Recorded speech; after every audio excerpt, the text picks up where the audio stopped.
Hello, everybody. Welcome to Getting Inside the Right Male Mind. I'm Lisa Shield. And I'm Benjamin Shield. And we are very excited about today's topic because this came up in our mastermind group last night with one of our clients. We realized that she is in a relationship now where she is breadcrumbing a man, and that this is a pattern that has gone through her entire life.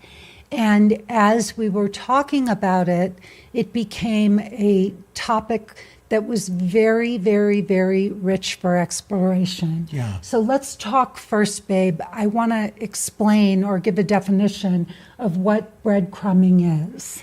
And breadcrumbing is when one person gives just enough attention or affection to really keep another person hooked in. And that person who is hooked in wants more from the relationship than the breadcrumber is willing to give. And they just kind of feed them breadcrumbs. You know, it's like they want the whole loaf, and they're waiting around thinking that if I just keep showing up, if I'm there, if I show her how much I love her, how much I see who she is or who he is, then eventually this person will fall in love with me too.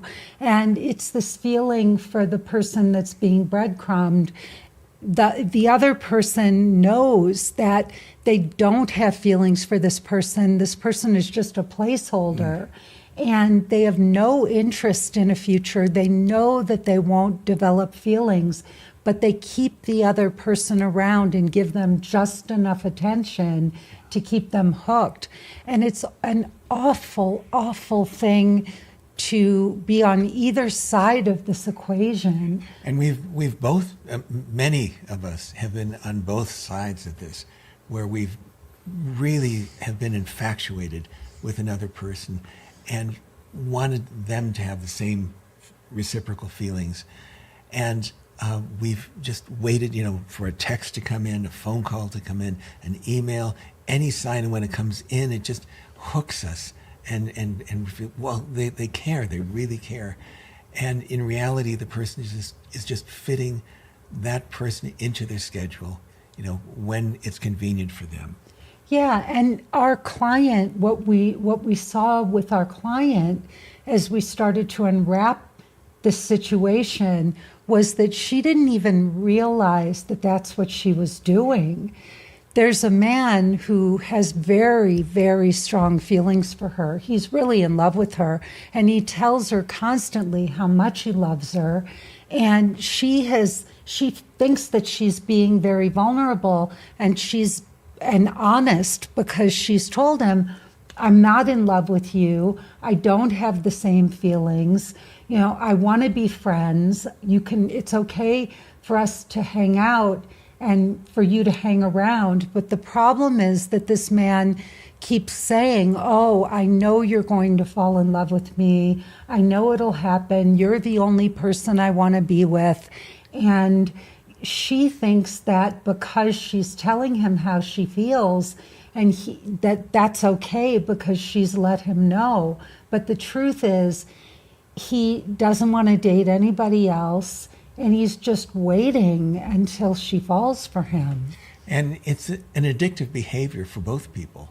For the person who's breadcrumbing, they get the fix from someone who is just constantly just pouring out their love and respect and adoration for them. And at her beck and call. Yeah, absolutely. And for the person who's being breadcrumbed, it's an addiction because they keep thinking, they keep looking for that fix, that email, that text, something that will prove that the other person truly cares. And every time she calls him or needs him to do something, or he calls her and says, hey, I'm going to Costco.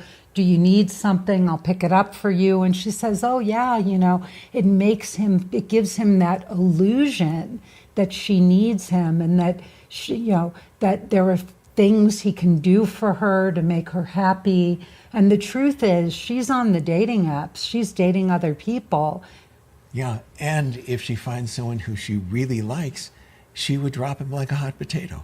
Yeah, and he'll get his heart broken. But she thinks that she's being honest and she doesn't see how she's breadcrumbing him.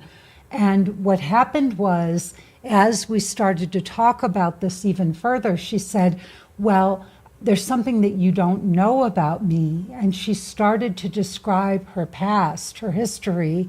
And as it turns out, there have been many men in her life who she has breadcrumbed and who she's essentially used in one way or another, knowing that these men were way more that they were in love with her and she couldn't reciprocate their feelings. Yeah, and it's often the sign that someone is incapable or unwilling to have a healthy relationship. Yeah. So they satisfy this need, which never really satisfies, of someone who, having someone at their beck and call. And in overview, that the person who's breadcrumbing loses respect for the other person. Or never doesn't respect the person. They lose respect, but they never really had respect. And then they lose more respect because this person just keeps sticking around and accepting breadcrumbs.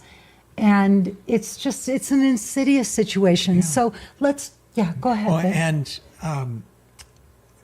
one of the reasons why they perpetuate a relationship, the breadcrumber does, is that they say, well, if I break it up, I'll break this off, I'll break their heart, and the kindest thing they could do for this person, the kindest thing would be to really break the relationship off entirely and break the addiction between these two people. Well, and there's a lot of dishonesty and self-deception for the person who's doing the breadcrumbing, because they tell themselves, well, this is a grown person and they can leave at any time and they're choosing to stay, they're choosing to stick around. And I've told them that I'm not interested, that it's not going to be anything more than just a friendship. And yet they know that that person is hungry for more.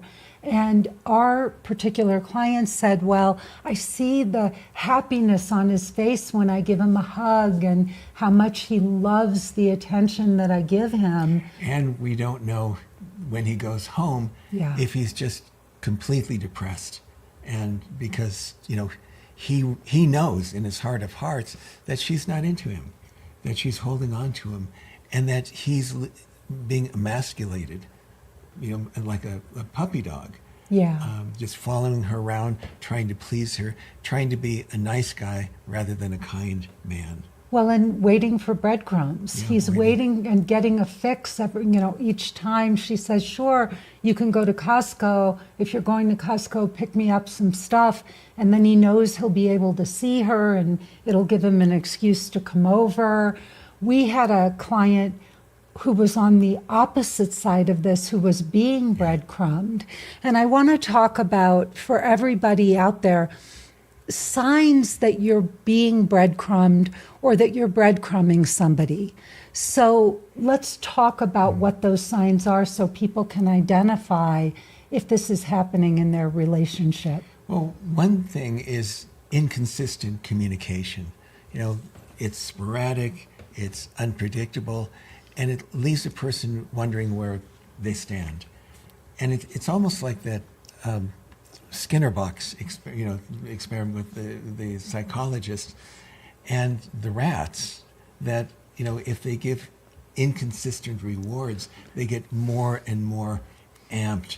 They'll press the bar more and more because it's inconsistent, and it's crazy making.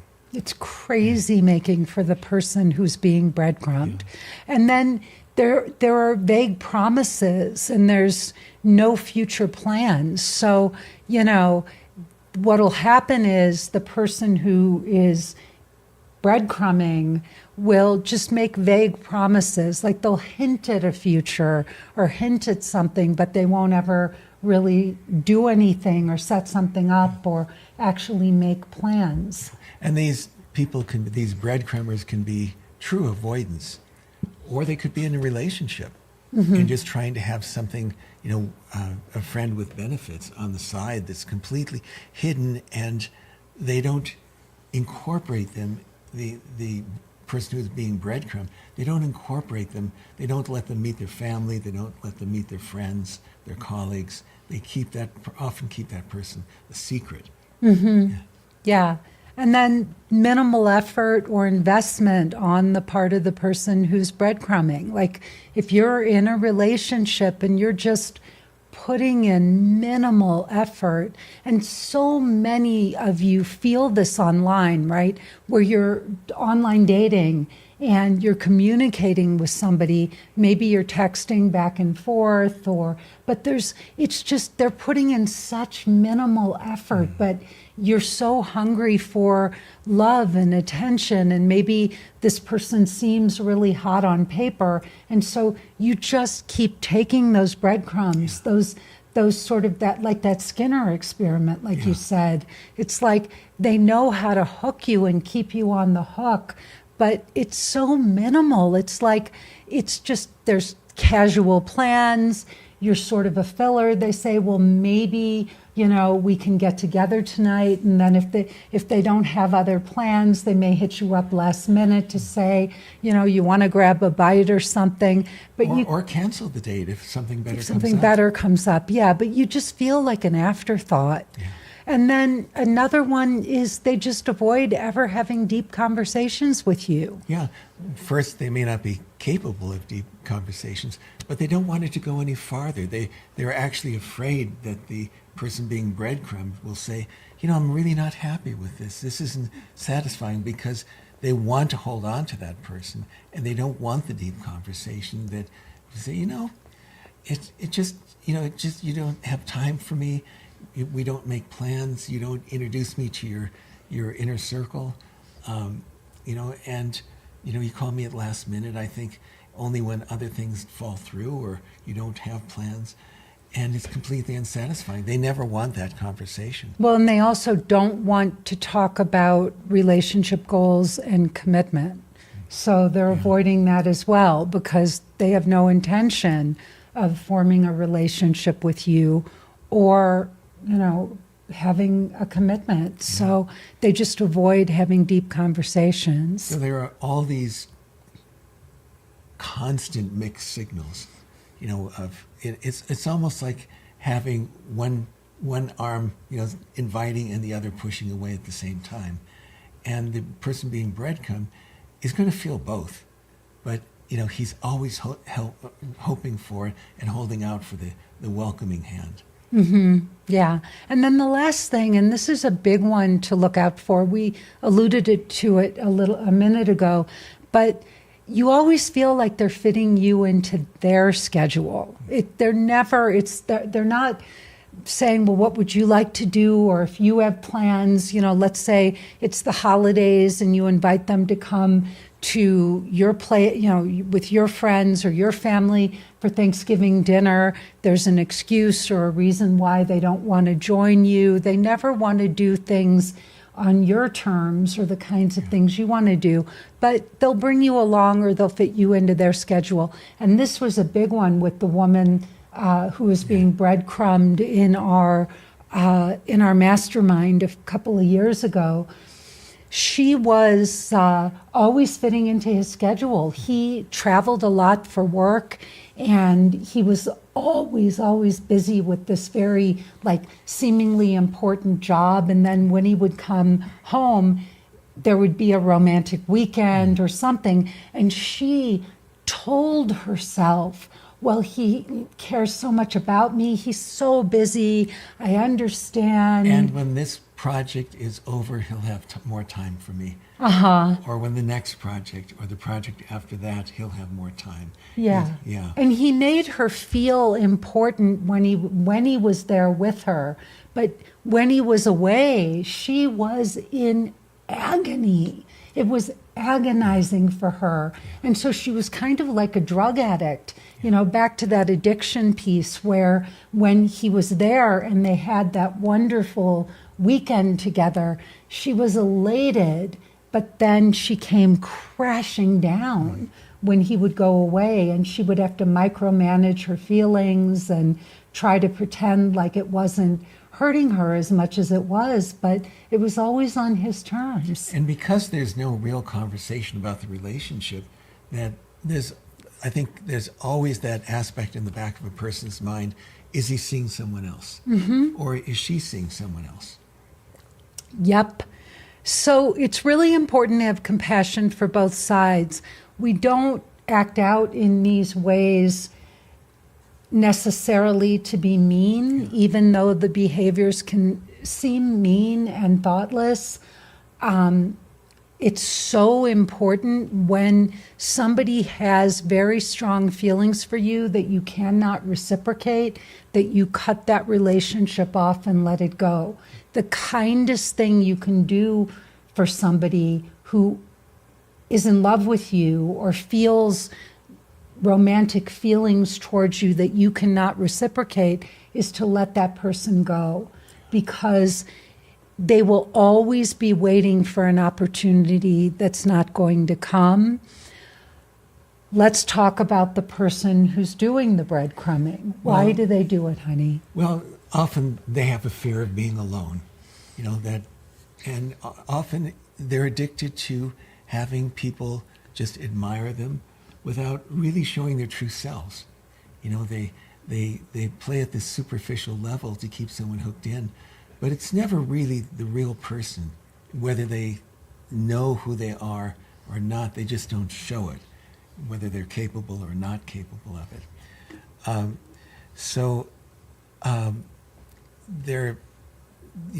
There's this feeling, these endorphins of just someone just pining over them, and also just knowing that even if the breadcrumber is alone that night, they know that someone is out there really pining for them, wanting them, and it's an addiction to want to be wanted. Well, and I think that underneath all of that, like if we were going to get to the place of having the most compassion for somebody who's doing this, even though the truth is they are using this other person for their own benefit, underneath this is a person who is so terrified that they will never find someone else. And probably a person who's never really had a truly emotionally naked, loving relationship in her life. And so she's lying to herself, keeping this person around so that there's at least somebody in her life. But underneath that is terror that if she lets this person go, there may be nobody else. And I remember in my own marriage, my first marriage, I don't think, I didn't breadcrumb my ex-husband, but I knew he wasn't the right person for me, and I stayed in that relationship out of fear of being alone, because I had never been in a great relationship with a man who I really felt was the kind of man I was dreaming of being with. And I was so terrified that if I left my ex-husband, I'd be alone for the rest of my life, and I never would find the kind of man I wanted. And in all honesty, there was a tremendous amount of work I had to do on myself before I could have this relationship. I could have never attracted a man like you if I hadn't done that work. And so when I think about this woman who we love so much, she's so dear to us, and she is such a wonderful client. She comes on the calls. She's as honest as she can possibly be. She's there to grow and learn. She respects us and the other women in the mastermind so much. And she's really been vulnerable with us. And sometimes we don't know what we don't know until we just put our cards on the table and we say, look, I'm doing this to this man, and I've done this to 3 other men in my life. And the other day, yesterday, when we were talking about this, I said to her, I said, I really want you to think about what it's costing you to keep doing what you're doing. And I said, just add up the number of years that you were in all of these relationships, because the biggest cost is time. Yeah. We'll never get back the time that we waste in these relationships. Time and the quality of relationship. And not growing, Yeah. because we're perpetuating a pattern that we can't see. And until we get into a program like ours and we get emotionally naked, and especially in a group like our mastermind group, where you have soul sisters who, and the two of us, but people who are wise and love you and go through this whole year-long process with you, that's where you really get real and raw. And some of the women were reflecting back to her last night what was going on and what they saw. And it was just incredible to hear some of the feedback, not just from us, but from the other women in the group who love her and really, don't judge her for what she's doing, but were really naked and honest and real with her about the impact of what she's doing on this guy. Yeah. Yep. So, there's a saying that I brought up, and I know it's a little cryptic, but it's a saying from 12-Step where they talk about the deception of others is rooted in the deception of oneself. And what that means is we think that, we're leading someone else on, or we're, deceiving somebody else, but the real person that we're lying to and being dishonest with is ourselves. And we talked about last night the lack of, it was interesting. We did a retreat. She came to a retreat last weekend. We had about 20 women there, and it was all about sensuality. And I asked what her word was, because we came up with the 7 elements, and her word was 7 elements of sensuality. And each woman was assigned, had got a different word. And her word was vulnerability. And she was talking about, I am vulnerable, and I do tell him that I'm not in love with him and that I can't reciprocate his feelings. But we talked about the fact that she wasn't what real vulnerability would have sounded like. Yeah, and real vulnerability would have sounded like, I think you're a fine man, and I deeply have appreciated our company that we've kept. But you feel far more for me than I'm ever able to reciprocate. And in kindness to both of us, I need to break this off and make it a clean break. Well, and I'm going to take that in a little bit of a different direction. Mm-hmm. I think real honesty and real vulnerability would have sounded like, I'm not in love with you, and I can't reciprocate your feelings, and I'm holding on to you because I'm terrified of being alone. Mm-hmm. Mm-hmm. Yeah. That's real honesty. Yeah. I'm terrified of being alone, and I don't know how to have a healthy relationship with a man that I do have feelings for, and this is the best I can do. And I've done this 3 times before. That would be real honesty. Yeah. Yeah. That's real honesty. That's true vulnerability. Yeah. Really owning your deepest truth and just putting your truth, not making it about him, not making it about the relationship, I need to let this go, but really the self being, revealing her dark side is saying, I am holding on to you, not because I care about you, but because I'm afraid to be alone. So that's real vulnerability. So let's talk about, honey, the hidden cost of breadcrumbing.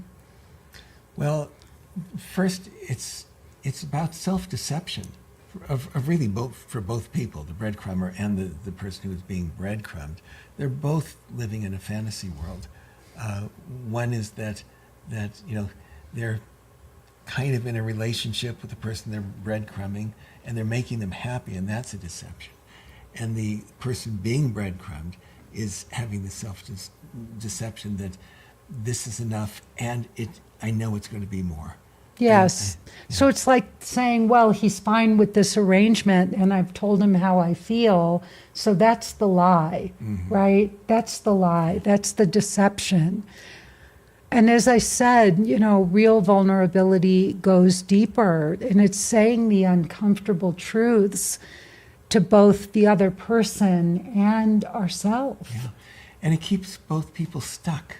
Yeah. They're just stuck because the relationship is never going to be what either one of them want. So they're stuck in this unsatisfying relationship, and where one person is just wanting more and getting breadcrumbs that make them happy, but in total, they're miserable. Well, I'll tell you something. The breadcrumber, it may seem, and I really want to stress this for everybody, it may seem like the breadcrumber has the upper hand. The truth is they're two sides of the same coin. They're both stuck. They're both in a pattern that locked into a pattern of lies and self-deception, and they're both playing into this thing because both of them are too afraid to break it off and go for what they truly want. And I think the real difference is that the amount of mental real estate that a person has, the person being breadcrumbed has this enormous mental real estate about the relationship. The person breadcrumbing, not so much. Well, I don't know. We spent a lot of time talking about it last night, and it's been coming up.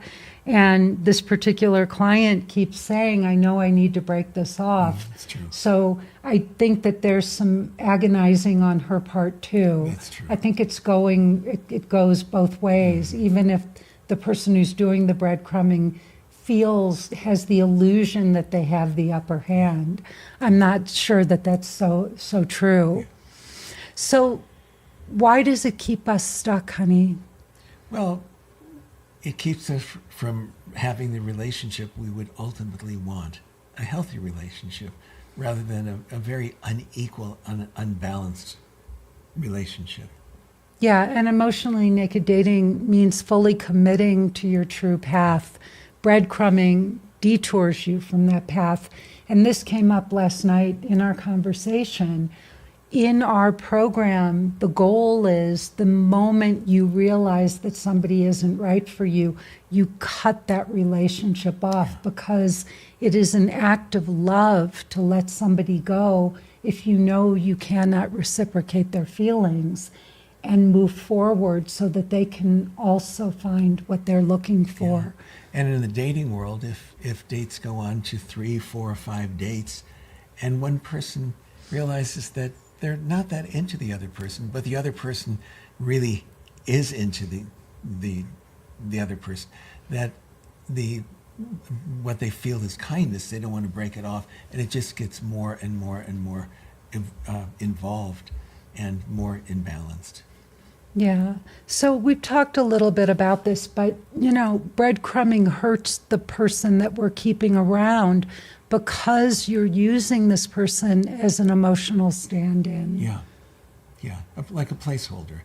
And if the breadcrumber finds someone much more interesting online or in real life, they'll just drop the person being breadcrumbed. It would be devastating. And it would be devastating for the person being breadcrumbed to be left for another person. Yeah, and the illusion is that they'll drop them and leave for another person. But the truth is, the breadcrumber is incapable of having a healthy relationship. Yeah. And what we saw with the same client is that she actually almost, if it hadn't been for us, she was prior to this relationship, there was another guy who was breadcrumbing her, and we got her out of that relationship. So it And just she was miserable. and she was miserable. Waiting for a text, an email, a phone call, anything. Yep. She was on the other side of this. And luckily, we told her to cut it off and move on. And he tried to pull her back in. He actually was manipulative and tried to pull her back in. It's an addiction. Yep, because he wanted her on the hook. And once he got her on the hook, he could have used her sexually. He could have, used her as a booty call or whatever, or as a placeholder. And we told her, cut this thing off, and she did. But now she's on the opposite side of the same coin. And that's sort of what happens. You've got to cut this stuff off and then learn how to have healthy, emotionally naked connections with a man who is capable of doing the same. So, and also there's the harm of having this invisible hope, this false hope that something more is going to happen. And the person being breadcrumbed inevitably feels that there's going to be something more. The person is going to just drop all the other people they're dating, or they're going to change their work life, or they're going to leave a relationship, and invariably it will be a false hope. So the reason, why we keep doing this is that we're afraid to face our fear of being alone, our fear that we're unlovable, our fear that maybe I can't attract a man who's really somebody I respect and admire. Or if I did meet a man like that, maybe I wouldn't, I would be too anxious, or I would sabotage it. I've never been in a relationship like that before. And so we lie to ourselves and hold on to somebody who we know isn't what we want. But unless we stop doing that and we break that pattern, we'll never have, the love we want. And emotionally naked dating is about facing the emotional void inside of you instead of using relationships as a temporary fix. Yeah. And just adding on to that, really recognizing one's own pattern of avoidance. And avoidant behavior is a very powerful behavior. And they fight themselves because they feel they really want relationship, and they're sabotaging it. And they're sabotaging it with these breadcrumbing relationships where, they constantly get their if it's a man, his masculinity married back to him. If it's a woman, she feels cherished and adored to a point. Yeah, I remember, I'm thinking about somebody that I was involved with. I mean, I've been on both sides of this. And for a long, long time, I think most of my relationships were one or the other. And I'm thinking about somebody I dated in Phoenix who, I don't think I intentionally breadcrumbed him, but I didn't have the same feelings for him that he had for me. And he really cared about me. He wanted it to develop. He wanted it to go somewhere. And I did try to see if it would go somewhere. But there was a bit of breadcrumbing, a bit of feeling like I held on to it because I didn't think I could find something better. And this was the person who had come along, and he had some good qualities, but he wasn't really the man that lit me up, that was amazing. And, there came a point where I let him go. I did let him go. But I think it was agonizing for him. Yeah. It really was. And we went away on a trip, and there was no sexual intimacy. I felt I spent most of the trip keeping him at a distance so that I didn't give him any signals to come closer. It was horrible. Yeah. It was horrible. So let's talk about how do you break free of this? How does somebody stop doing this and really stand in their own truth about, and face their fear of being alone, of not being good enough. I think you just defined it. It's radical vulnerability with ourselves, with all the things you just described. That moment of stepping back and realizing, why am I doing this? Why do I have this person in my life? Is it healthy for me? Is it healthy for the other person? And if it's not healthy, I think the important thing is being vulnerable with ourselves to say what we're getting out of it, because often the breadcrumber is going to feel that, well, the other person just loves me so much that they're getting so much out of it. But the vulnerability with the breadcrumber is, what am I getting out of it? Yeah, and I think also you want to ask yourself, am I keeping this person around to avoid my fear of being alone? You need to ask yourself that. And then the other thing you want to ask yourself is, do I rely on their affection to feel whole? So those two questions, am I keeping this person around to avoid my fear of being alone so that I feel like I have a backup, so that if it's a Saturday night and I have nothing to do, I can rely on this guy to be there. I can call this person at the last minute and they'll come rushing over, so I don't have to be alone with myself. And then, do I rely on their affection to feel whole? Yeah. And I think the important thing is not just ending it, but ending it cleanly and with compassion. Because this is a person who has opened their heart, to the breadcrumber. And whether it was healthy or not healthy, they have opened their heart, and they'll be more vulnerable to separation. So having compassion, deep compassion, with the ending of the relationship.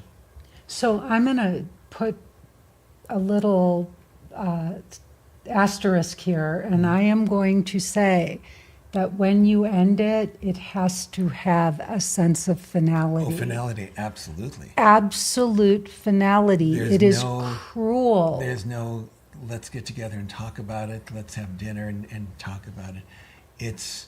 We're done. We're done. Yeah, it's over. I care too much about you. I care too much about me. This isn't healthy, and we are going to end this.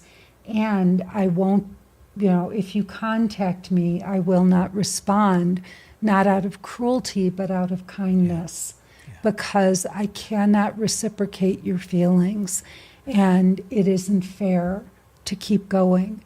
And you have to block their number, you have to cut it off. But if you go back, if you open that door even a little bit, it is absolute. It's another breadcrumb, and it is cruelty. And nothing you can say. This person needs to be cut off. They need to sit with their own feelings, and they need to do their own healing and look at what they were doing. But you cannot continue, because it's just more breadcrumbing. It has to be over. You give what you receive. Both people are stuck in a terrible pattern, and neither one has the potential to have what they really want. So the longer you let it go on, the more cruel it is. You need to have a compassionate, honest conversation, acknowledging, that you care, that you love this person, but you are not in love with them, right? And that it is not fair to keep them around when you cannot reciprocate. So the question is, how do people heal from this, either being a breadcrumber or being breadcrumbed? And I think the answer for so many things is cultivating self-compassion and self-love. Really caring about ourselves to the degree that we're not going to perpetuate an unhealthy relationship, and caring for the other person that's opened their heart to us, that we're not going to keep torturing them.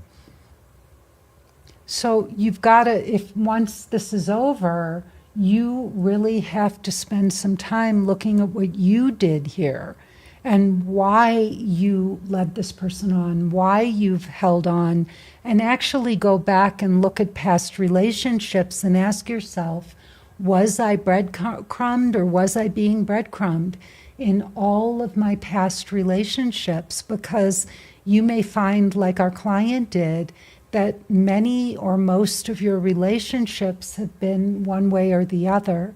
So you need to face the loneliness. In END, Emotionally Naked Dating, our course, we embrace this feeling. We do a whole relationship inventory and we look at these behaviors and we tie together the patterns. We look at the repeating patterns and we get our clients to get honest and real and raw with themselves about what they've been doing so that they can make better choices going forward. You also need to reconnect with yourself and start filling your life, your own cup, and not looking to a man to do that for you. Yeah. And we also want to see why we have this emotional crutch. Is it that we have low self-esteem and we need people to keep reflecting positive things towards us? You may also find friendships where you feel superior to your friends and you keep those friends around and they're not really the caliber or the quality of friends you want. Maybe they're very needy. You'll see this in your friendships too, by the way, that you may have some very codependent friends who lean on you and rely on you, and you get this feeling of superiority and being needed because those friends come to you and they look to you and they ask your opinion and your advice, and you feel like they need you, but you don't confide in them or open up to them.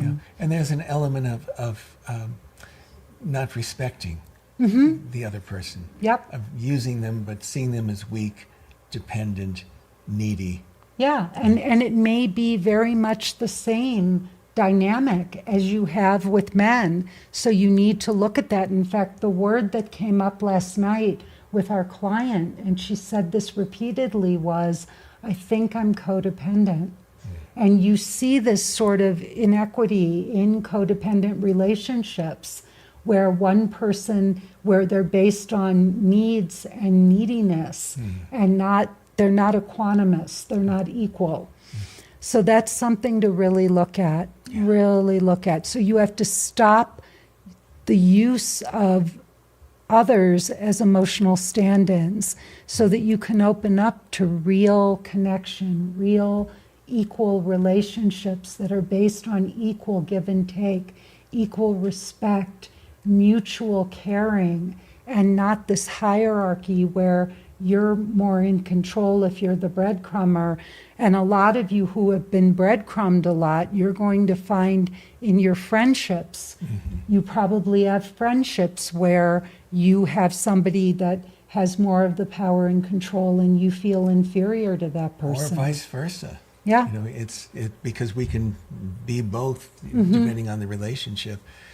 And, I think the key is really taking a step back or more taking a step within ourselves to recognize first the signs of that we're breadcrumbing or being breadcrumbed, and also the cost. What is it costing us in our lives, in time, in satisfaction, in not having what we truly want. And remember those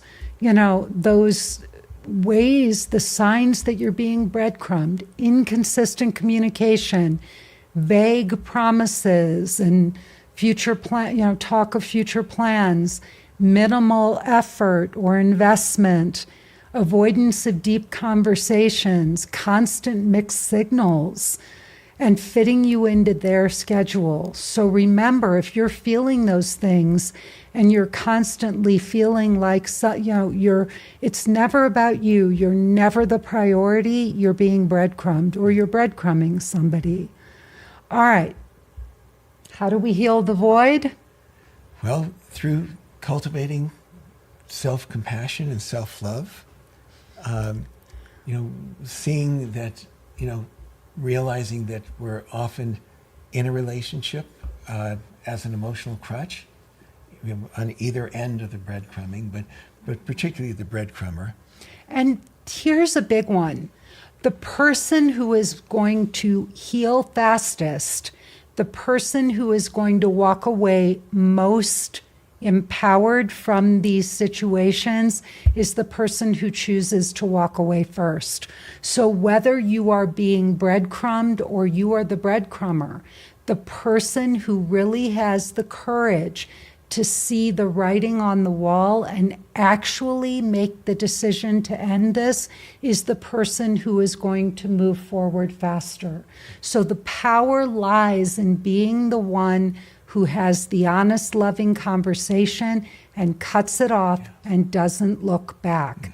That's the person who's going to heal fastest and is ready to heal. So, breaking the cycle requires courage, honesty, and self-compassion.